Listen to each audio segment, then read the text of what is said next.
আসসালামু আলাইকুম সবাইকে। শীতকালে খুব ভালোভাবে শীত পড়ে গেছে।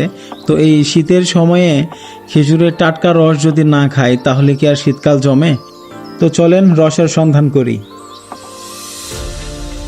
এই যে দেখতে পাচ্ছেন রেল লাইনের দুই পাশে খেজুর গাছ, এই যে লাগানো আছে, দেখাই একটু।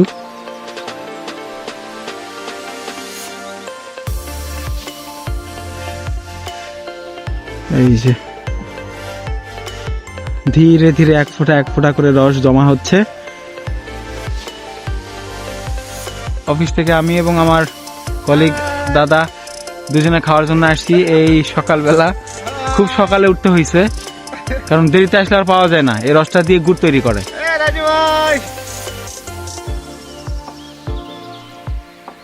দাদা কিন্তু খাওয়ার জন্য খুব ব্যস্ত হয়ে পড়ছে। দেখেন দাদার আর তর সইছে না, নিজে নিজে কাজে লেগে পড়ছে। এটাতে ছাঁকা হবে। যে ভাই উঠে যাচ্ছে গাছে, রস পাড়বে আমাদের জন্য।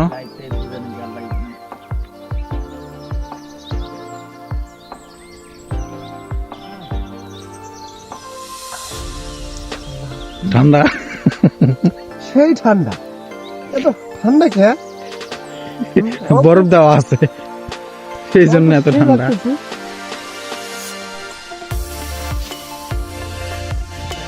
না না না খাবো।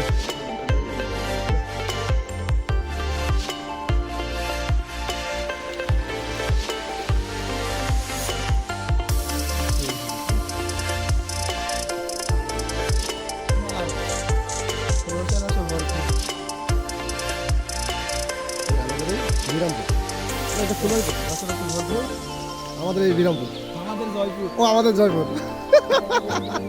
হ্যাঁ না, এটা বিরামপুর। রাজু ভাই আস্তে আস্তে খান, গোলা লাগবে তো, এত শব্দ কেন?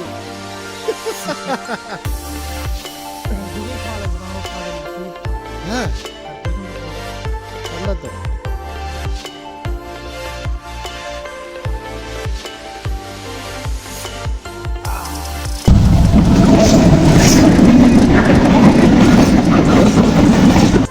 এখন একটু দেখবো কিভাবে রস থেকে গুড় তৈরি করে।